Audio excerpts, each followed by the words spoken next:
Aristotle said that the function of tragedy was to provide a catharsis through pity and terror. There's no pity in Poe. There's only terror. This man gets up, goes to the tomb of his dead wife, and removes her teeth. The room is locked on the outside. The daughter's body is found stuffed up the chimney. He puts her in the coffin, and then he screws the lid down. Now, you don't need to screw the lid down of a coffin. If the person's dead, they're not going to get out. You screw the lid down if you don't want them to get out. Edgar Allan Poe lived during the first half of the 19th century. Remembered for his frightening tales and haunting poetry, he has left an indelible stamp on American literature. Yet his own short life was a tragedy, doomed perhaps from the start.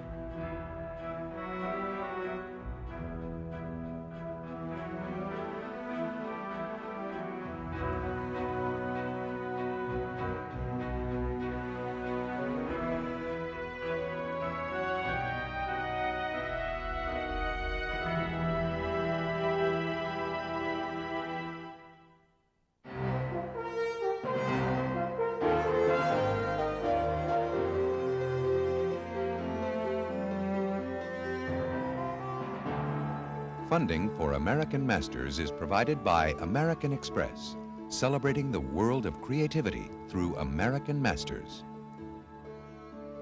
The National Endowment for the Arts. The Corporation for Public Broadcasting, by annual financial support from viewers like you, and by the following. Major funding for this special presentation on Edgar Allan Poe was provided by the National Endowment for the Humanities. Additional funding was provided by the Maryland Humanities Council and by the Virginia Foundation for the Humanities and Public Policy. Many people told me that Poe was the first serious writer they've read. They said that's the first time they read something and they knew it was literature. Isn't that interesting? That it turns out to be Poe. Because they're stories, and they're kind of ghost stories, and it's the kind of thing you might read as a kid, and then before you know it, it's maybe a little bit more than what it appears to be. Some people have been deceived, I think, into regarding Poe as superficial because there is so much violence, ugliness, decay, and decomposition on the surface of Poe's work. Some people have satisfied themselves by saying simply that Poe was a necrophiliac. I think we often dismiss Poe on the grounds that he writes the sensational story, and that's what's in him. In point of fact, Poe is almost always, I think, writing for multiple audiences. One of these audiences wants the sensational story. He gives it to them. But Poe is also writing for another audience. It's the audience of the psyche.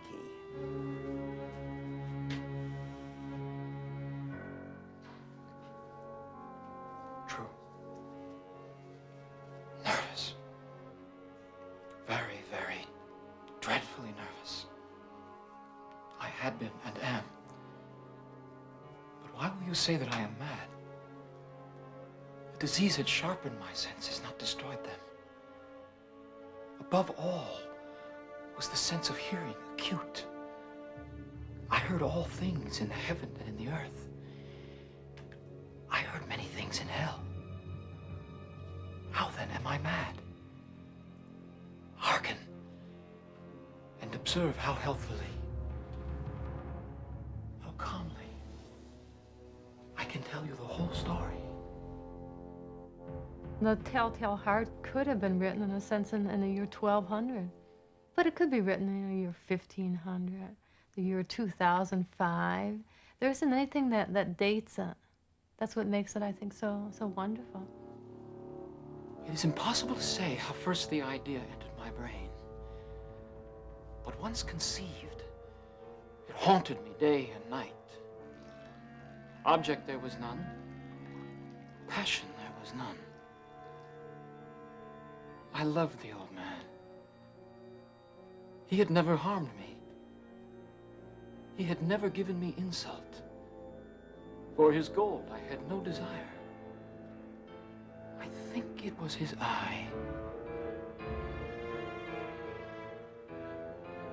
One of his eyes resembled that of a vulture, a pale blue eye with a film over it. Whenever it fell upon me, my blood ran cold. And so, by degrees, very gradually, I made up my mind to take the life of the old man and thus rid myself of the eye forever. Poe thought more deeply about the craft of fiction and poetry, I think, than any other writer in America at the time.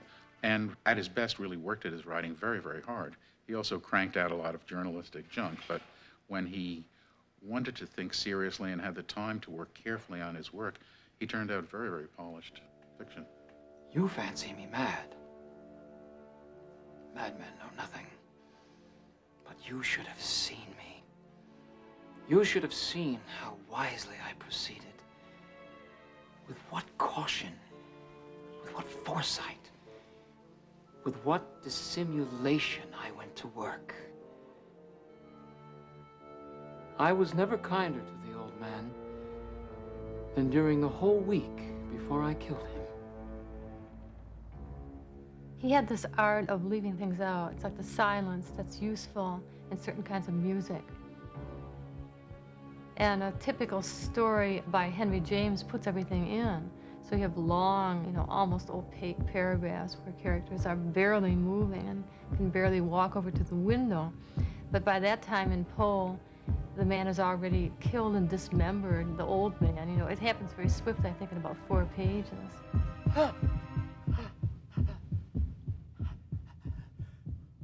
There's certainly a strong theatrical element in all his stories, and I find it very hard to lose sight of the fact that both his parents were actors and that he was orphaned at an early age.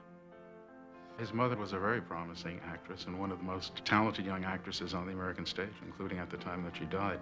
I would think that it was certainly the main event of his life in many different ways. For one thing, there's good evidence to think that Poe was present at her death. The day or so before Eliza Poe died in Richmond, advertisements described her surrounded by her 3 children and helpless. If he was, it would seem to explain a lot of things in his later fiction. I mean, children don't very well know how to understand a parent's death. Most aren't really able to mourn, and most children go on believing that the parent in some way isn't really dead. All of Poe's work is some sort of effort to imagine how dying may be impossible, or to understand how somebody may die and still come back. He may always be writing about that tragedy, but he's always writing in fresh, different ways so that we apprehend it anew. I mean, he never really writes about scenes that he experienced. They're all transmogrified into this Gothic wonderland. To be buried while alive is beyond question the most terrific of the extremes which has ever fallen to the lot of mere mortality. The rigid embrace of the narrow house, the blackness of the absolute night, the silence like a sea that overwhelms, the unseen but palpable presence of the conqueror worm. We can dream of nothing half so hideous in the realms of the nethermost hell. The premature burial. A lot of the time in his fiction, Poe was working with the conventions of Gothic fiction, that kind of other occult world that lies just behind ordinary reality and once in a while intrudes itself. Poe took those conventions of Gothic and invested it with his own sort of profound sense of the uncanny. I mean, his sense really, which children have, that inanimate objects can move, that there are menacing things in the dark, that the dead can return. It's that conflict, I think, that characterizes most of Poe's fiction and poetry. People are alive and dead at the same time. There's an acknowledgement of the reality of death and then at the same time some sort of denial of it. But nothing in Poe stays buried. That always fascinates me. Orphaned at age 3, Edgar was taken in by Richmond theater patron Frances Allen and her husband John, one of the wealthiest men in Virginia. Born in Boston in 1809, Edgar would grow up on the banks of the James River. He had an early gift for language and wrote poetry of his own, but increasingly withdrew from the family, much to the annoyance of John Allan. Edgar does nothing and seems quite miserable, sulky and ill-tempered to all the family. The boy possesses not a particle of gratitude for all my care and kindness towards him. Poe's relationship with John Allan worsened when he went to college. Edgar battled his tight-fisted guardian over money, and in trying to pay for his books and lodging, racked up a gambling debt of $2,000. When John Allan refused to pay for a second term, Poe left the only home he had ever known. My determination is to leave your house and endeavor to find some place in this wide world where I will be treated not as you have treated me. I have heard you say that you had no affection for me. I think it's very important that Poe never took the Allan name. We think of him always as Edgar Allan Poe, but he always signed his work Edgar A. Poe. He never really felt entitled to that middle name of Allan, and in fact, John Allan never gave it to him. The Allans never formally adopted Poe. He was there as an act of charity, and he never really forgot that. Disdaining Poe's literary aspirations, John Allan refused to support him financially. Penniless, Poe set out to be a writer. Poe's initial ambition, I think pretty clearly, was to become a great poet, and that didn't necessarily mean even becoming a professional one. And he wrote lots of poetry, of which easily the most famous is The Raven, and the most successful. Poe wrote The Raven in 1845, published early in that year, a smash hit. Everybody loved it. Women especially were terribly fond of it. And Poe actually developed in the New York area during 1845 and 1846 a sort of set of literary groupies who were New York society women who came to meet the Raven himself. They came to identify Poe with this poem, and he would dutifully recite the poem on demand. Once upon a midnight dreary, while I pondered weak and weary over many a quaint and curious volume of forgotten lore, while I nodded, nearly napping, suddenly there came a tapping, as if someone gently rapping at my chamber door. "'Tis some visitor," I muttered, tapping at my chamber door. Only this and nothing more. Ah, distinctly, I remember. It was in the bleak December, and each separate dying ember wrought its ghost upon the floor. Eagerly I wished the morrow. Vainly had I sought to borrow from my books surcease of sorrow. Sorrow for the lost Lenore, for the rare and radiant maiden whom the angels named Lenore, nameless here forevermore. The Raven was written towards the end of Poe's career and brought him fame, but very little income. Most of his money would come from his prose. In the 1830s, when Poe began to write, the golden age of periodicals was dawning. Literature was becoming brief, condensed, easily circulated. The whole tendency of the age, he wrote, is magazine-wood. In the 1820s, a typical new printing press had not changed in any profound way from the principles Gutenberg discovered back in the 15th century. Gutenberg could have spent a couple of days in a print shop in the 1820s, and he would have known exactly how to work the machine. By the 1840s, you had power presses replacing hand presses. These new power presses were able to vastly increase the amount of printed material that was produced. Edgar Poe was the only writer of his generation to try to make a living strictly by his pen. He began to write professionally in Baltimore, but soon headed north to Philadelphia, then New York, the cities that were home to America's new publishing industry. Perhaps the most important decision, professionally speaking, that Poe ever made was to become a professional magazinist, by which I mean that he became not just a magazine writer, but also a magazine editor. In the editorial offices of the nation's new magazines, Poe found a trade and the hope of steady employment. He was an excellent editor, one who energetically sought contributions from the best writers in the country. Dear Mr. Irving, it would be desirable that you agree to furnish one paper each Dear month. Miss Sigourney, is it not possible that we can make an arrangement with yourself for an article each month? It would give us the greatest pleasure to do so, and the terms of Mr. Dear Mr. Graham Longfellow, Mr. George Graham desires me to beg of you the honor of your contribution to its pages. Geared to a largely female readership, the country's new magazines offered romance tales, popular tunes, and the latest in fashion. Poe mocked these publications as namby-pamby. He wanted to improve the content of the nation's magazines, to develop this singular new feature, the short story, into an art form. If I fully succeed in my purposes, I will not fail to produce some lasting effect upon the growing literature of the country, while I establish for myself a name which that country will not willingly let die. Poe worked as an editor for 4 separate magazines, but employment was hardly constant.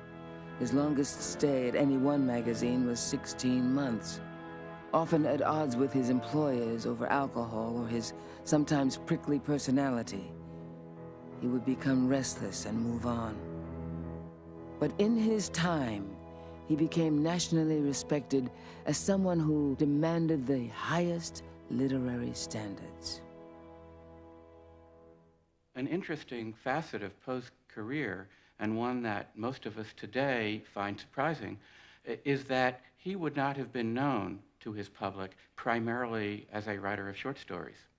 He would have been known primarily as a critic, as the man who wielded the literary tomahawk. Wakanda, from beginning to end, is trash. It has no merit whatsoever. He was very savage in reviewing many other works written by Americans who had great reputations, and he put them down in no uncertain terms. It is universally admitted that the poetical claims of Mr. Longfellow have been vastly overrated, and that the individual himself would be esteemed little without the accessories of wealth and position. He expended himself in the fighting of battles that were really beneath him, too trivial. He was reviewing completely forgotten books, ephemeral books. They were probably forgotten a year later, except by the writers. At times he undertook not only to criticize the writer's work, but also the writer's appearance, the way the writer combed her hair, I mean, whether it's too short, too fat, and Poe made a lot of enemies. A lot of people detested Poe. He was a classic outsider, a guy who didn't fit in, a guy who couldn't get it together. His life seems to have been something of a mess. He was a drifter, too, you know, from city to city, couldn't seem to settle down. When he settles down with his 13-year-old cousin, who he marries.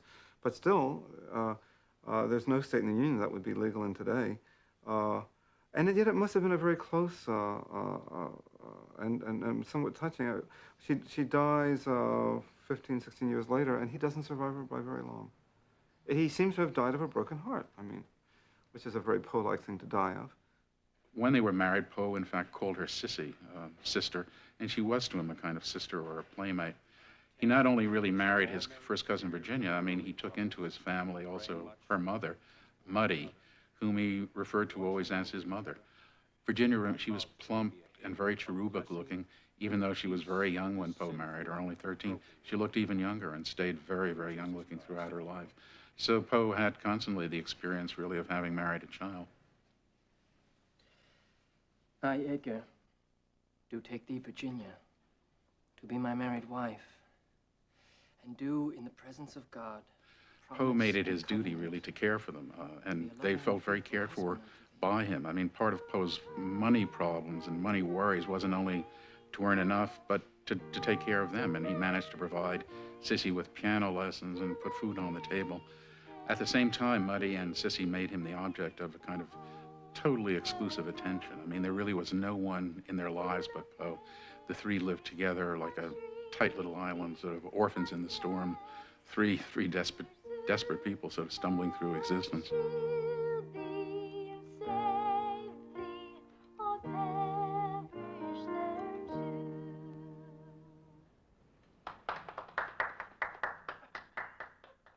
He was completely penniless. He also was, needless to say, the most unthrifty person that ever lived. His sense of reality was always slightly off balance. And the fact is also, there was something about Poe that made it easy for people to cheat him. The editors who cheated him, who paid him these unbelievably grotesque prices for his stories, $5, $10, $15, knew that he was in some way a sucker because he depended upon them so much, and because he loved to write. I am excessively slothful and wonderfully industrious by fits. I have thus rambled and dreamed away whole months, and awake at last to a sort of mania for composition. Then I scribble all day and read all night, so long as the disease endures. For most of his career, Poe was a freelance writer, submitting his stories to a wide array of magazines. Every year saw the publication of one new tale, and sometimes several. Many people who met him were struck by his imaginative nature. I remember being particularly impressed by the power that he seemed to possess of identifying himself with whatever he was describing. He related to me all the facts of a voyage to the moon, which he proposed to put on paper, with a truthfulness which impressed you with the idea almost that he himself had just returned from the journey, which existed only in his imagination. We know when we pick up a Poe story that he is out to tell us a story and to thrill us and chill us and entertain us and not necessarily uplift us morally. The cat followed me down the steep stairs and, nearly throwing me headlong, exasperated me to madness. Uplifting an axe, I aimed a blow at the animal, but this blow was arrested by the hand of my wife. Goaded by the interference into a rage more than demoniacal, I withdrew my arm from her grasp and buried the axe in her brain. He wanted to affect his audience, and the bottom line of that is he wanted people to buy his work. He wanted to be a successful magazine editor and writer. He wanted an audience. He had a relationship with an audience much more like an entertainer. A lot of the things he wrote about were very real fears for everyone in those days. Being buried alive was a common fear because it did happen to people. They didn't check as carefully as we do today. With his tales of terror, Poe set a foundation for the modern short story, crafting his narratives to a preconceived effect, using the techniques of poetry to heighten the tension in his fiction, making his tales among the best known in world literature. A large part of it is really staying on the track and not getting off on tangents and really achieving that unity of effect and knowing what's essential and what isn't, and paring down. What I then saw confounded and amazed me. The sweep of the pendulum had increased in extent by nearly a yard. As a natural consequence, its velocity was also much greater. But what mainly disturbed me was the idea that it had perceptibly descended. The pit and the pendulum. His appeal today, I think, really derives mostly from the emotional intensity of everything he did. There's a feeling in almost all his stories of an intense dream that he's recounting. A lot of things for Poe happen in moonlight. All the interesting things happen at night. And they talk about doing things in the morning, but the morning never seems to come. So with Poe, it can be read just on a level of plot. These bizarre things that happen, and they're amazing and supposed to evoke terror. At the point where I read him now, I'm interested in the formal properties, the way he uses language, the way he piles these adjectives. And he talks about states of mind, basically. The Fall of the House of Usher, if I remember the beginning, he's riding under this oppressive sky, and everything has to do with the state of mind of the narrator. During the whole of a dull, dark, and soundless day in the autumn of the year, when the clouds hung oppressively low in the heavens, I had been passing alone on horseback through a singularly dreary tract of country, and at length found myself, as the shades of the evening drew on, within view of the melancholy House of Usher. Composer Philip Glass has set two of Poe's tales to music. In 1988, he premiered his opera based on Poe's famous story, The Fall of the House of Usher.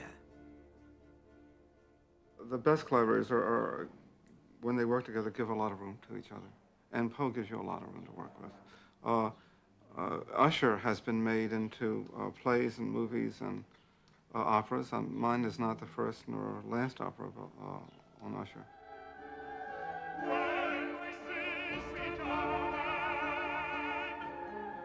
Part of the content of these works is not in the work itself, but in the person who reads the work. In other words, you complete the story. You supply all the details.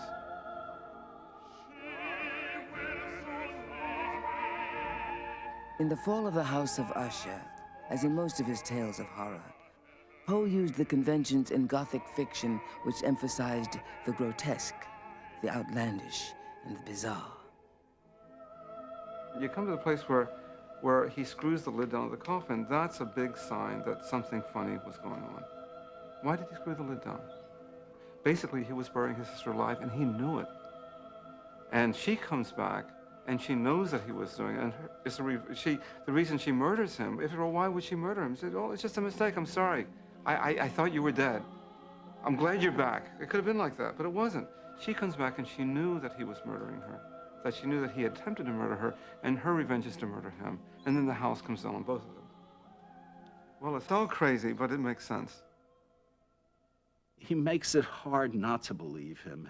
He'll say, I'm going to tell you a story. You can't possibly believe this. You're going to think I'm mad, but I'm going to tell you anyway. So you're predisposed to believe him. He's very clever at disarming the reader in various ways. Normally, when one reads a work of fiction, you expect it to involve people, and as all works of fiction seem to do, and therefore a real world. And you move into a Poe story, and that doesn't seem to hold up very well. The characters in his fiction aren't characters at all. They aren't the kind of people who eat breakfast, for example. They aren't the kind of people who get dressed and own houses and that sort of thing. Not in the ordinary sense, at any rate. The reality they have is that they are parts of an enveloping consciousness or soul. I would think that Freud would have had a field day with Poe. I think that Poe resists a particular psychological analysis. I don't think it's about that. I think it's about emotions that are freed from a situation, from context, and from character. That's, I think, what makes it so, sometimes so bizarre and so appealing.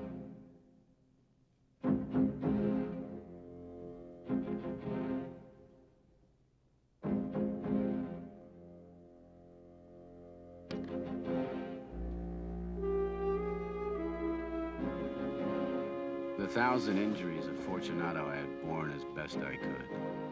But when he ventured upon insult, I vowed revenge.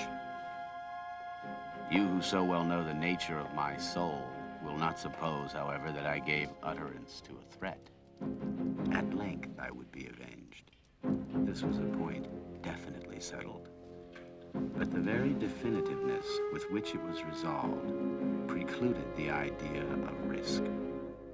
I must not only punish, but punish with impunity.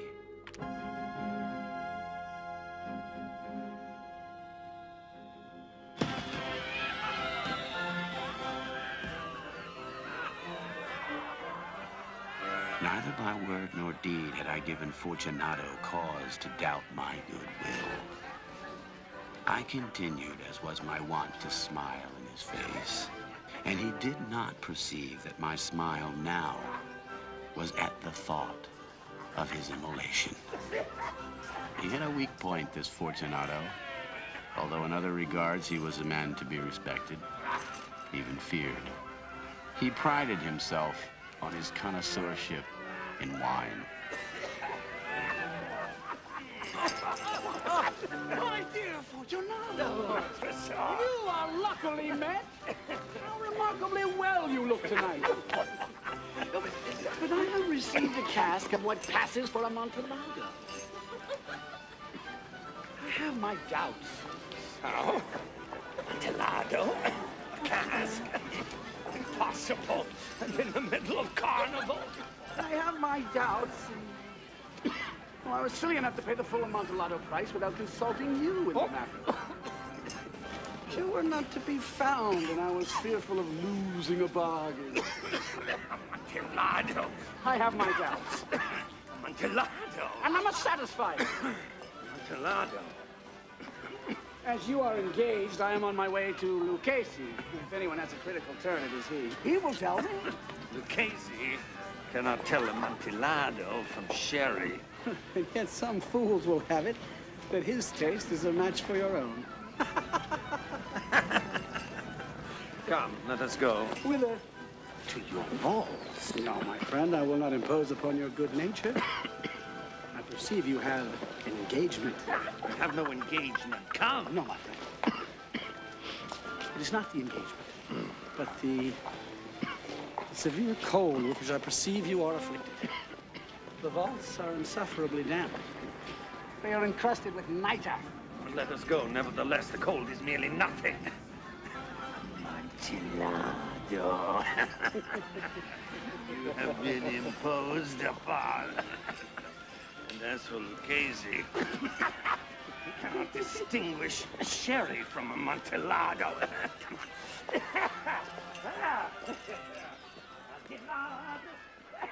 Now, what Poe does is something which is absolutely magical, which is the transference of the writer's mind to the reader's mind and expecting how the reader will react.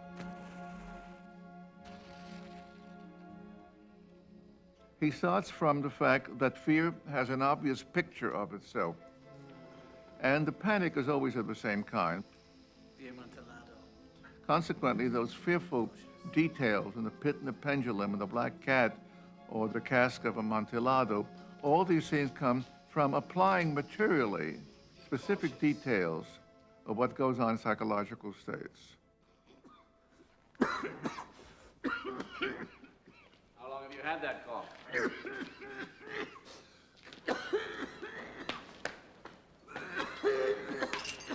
It's nothing. Come. We shall go back. Your health is precious. You are rich, respected, admired, beloved. You are happy, as I once was. You are a man to be missed. It is no matter to me. Come. You will be ill, and I cannot be responsible. Besides, there is Lucchesi. Enough. The cough is merely nothing. It will not kill me. I shall not die of a cough. True. And indeed, I had no intention of alarming you unnecessarily, but you should use all proper caution.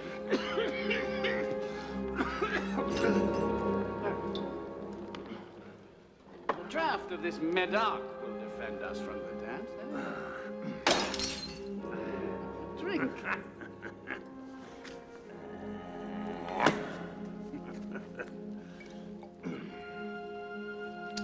I drink to the buried that repose around us.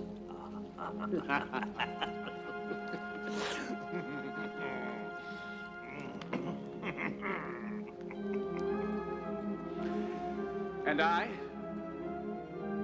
to your long life.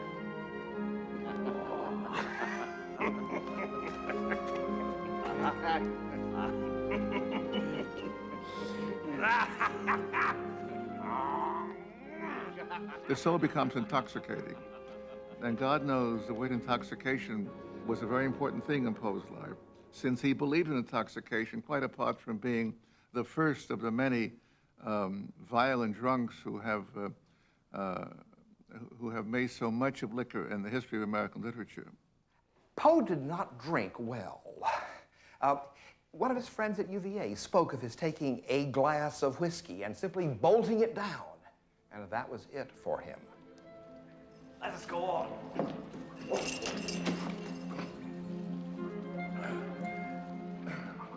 But first, another draft of the Medoc. Finally, it has to be said that Poe did not need liquor in order to have those fantastic flights of the imagination which make his stories like no one else's.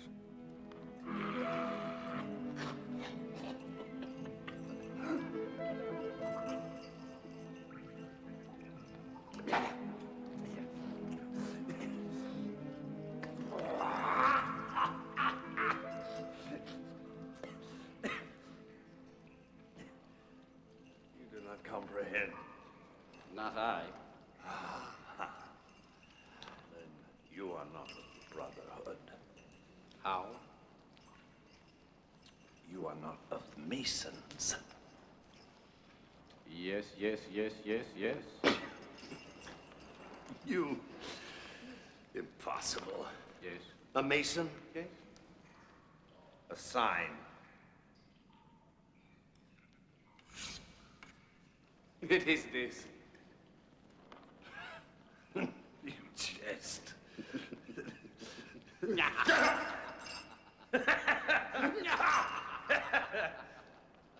But let us proceed to the Amontillado.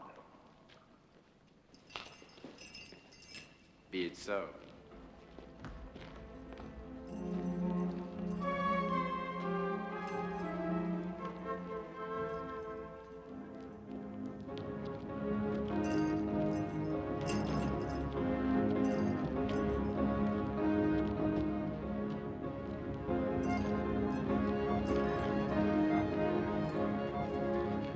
Proceed. The Amontillado is within. As for Lucchesi, He is an ignoramus.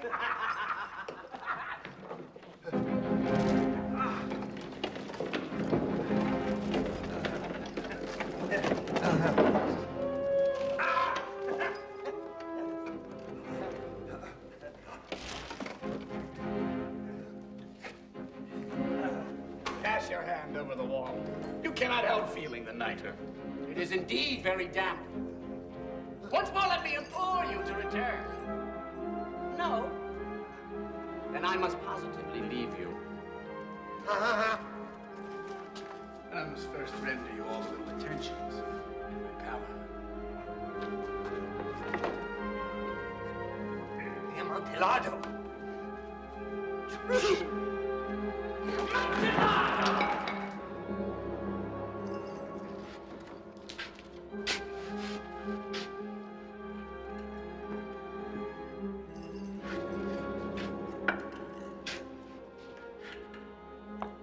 There's no getting away from the fact. Everybody, whether he, she recognizes it or not, is afraid of only one thing in the world, which is obliteration, because it's the one thing in the world which we know nothing about.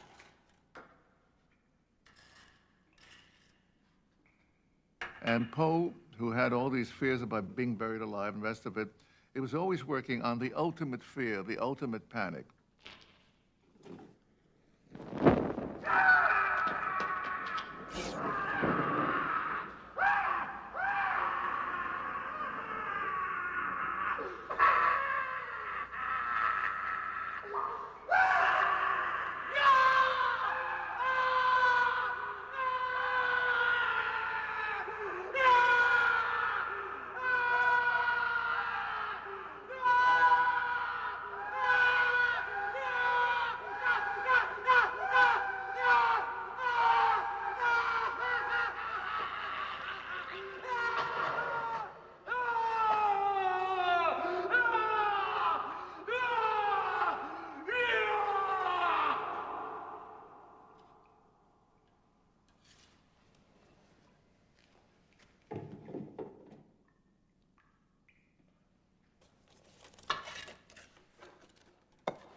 when you're scared of something, it isn't that it's there and that's awful.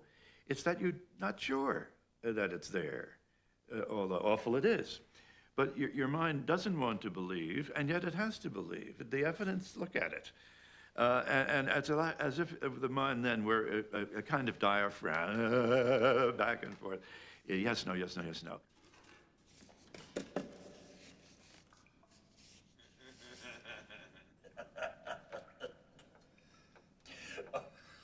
A very good joke indeed. An excellent jest.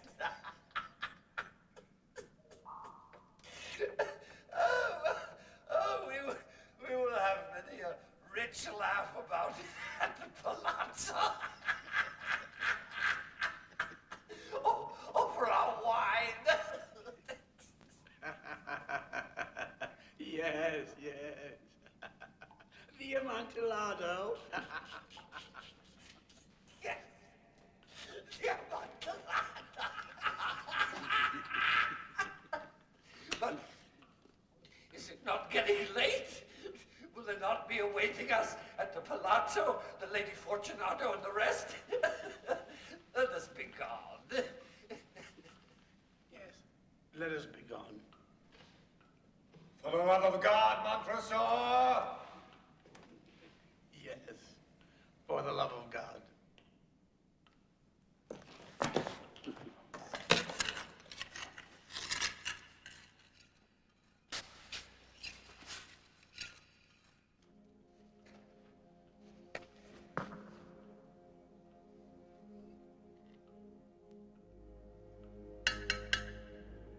Fortunato!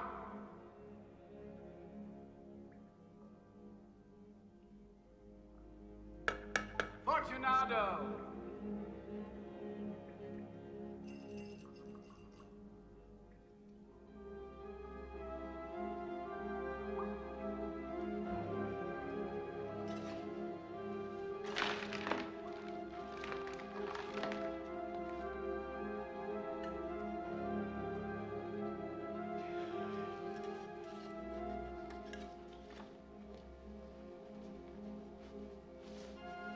It's very important, always in talking about Poe, thinking about Poe, to recognize that he's working on you all the time.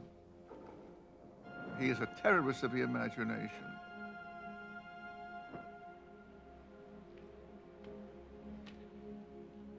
For half a century, no mortal has disturbed the bones. In pace, requiescat. I think what Poe would like readers to have taken away from his work was a feeling of its versatility more than anything else. His ability to make you laugh, scare you, and do anything he really wanted at his will. Poe produced in his short life more than 70 stories, hundreds of articles and book reviews, a novella, 4 volumes of poetry, a philosophical treatise, and part of a play. His prodigious output included even a new literary genre, the detective tale. He had invented one of the most popular forms of fiction ever devised. His memorable hero, the detective C. Auguste Dupin, applied his critical skills to unsolvable mysteries and set the standard for the great crime solvers who followed. The Sherlock Holmes stories are very much patterned after the Dupin stories. In fact, when Holmes meets Watson, one of the first things Watson says to him when Holmes starts showing off his mental capacities is, "You remind me of Edgar Allan Poe's Dupin." The country where Poe set his detective stories was also the country where he found the greatest fame. In France, Poe was celebrated by the great poet and critic Charles Baudelaire, who translated Poe's tales, essays, and poetry into French. Poe was so loved in Paris. Of course, his works are in matching leather editions, and you find them in expensive bookstores. In fact, he's so loved by the French that there was even a theory that he was really French and somehow had gone to Baltimore, and I don't know why they figured out he had written in English, but this actually was a story I'd heard. He said, "Oh, well, he's really a French writer." In large measure, Poe is alive because of Baudelaire. The French have provided the great Poe critics over all of the intervening years. On the other hand, Baudelaire is also responsible for our most significant misreading of Poe, the man. For Baudelaire was convinced that every character in Poe fiction was a part of Poe. Nothing could be, I think, more misleading than the notion that the largely insane, often homicidally insane narrators of Poe's stories bear any resemblance whatever to Edgar Allan Poe, who was a good husband, a loyal friend, a hard worker, a nice guy. We would like Edgar Poe if we had a chance to meet him, I'm convinced. Poe could be very charming. I mean, Poe was a great favorite in the New York literary salons. He was, after all, a Southerner. He grew up in Richmond, and he got hold of some of the Southern courtesy and Southern gentlemanliness. And when he wanted to, he could really get himself together. But, you know, the same things that creep out of the tombs constantly in Poe, in his fiction, crept back out of him, too, and finally couldn't manage it. My dear little wife has been dangerously ill. About a fortnight since, in singing, she ruptured a blood vessel, and it was only on yesterday that the physicians gave me any hope of her recovery. You might imagine the agony I have suffered, for you know how devotedly I love her. Virginia's death really destabilized Poe altogether. He had always been a drinker, I mean, but after Virginia started coughing up blood, his drinking became really serious. As long as he had the anchor of Sissy and Muddy, he was all right. Once he lost that, then he was lost. It was many and many a year ago, in a kingdom by the sea, that a maiden there lived whom you may know by the name of Annabel Lee. And this maiden, she lived with no other thought than to love and be loved by me. She was a child, and I was a child in this kingdom by the sea.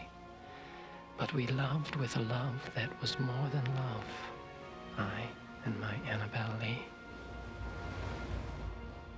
After her death, and very painful death, Poe went altogether haywire.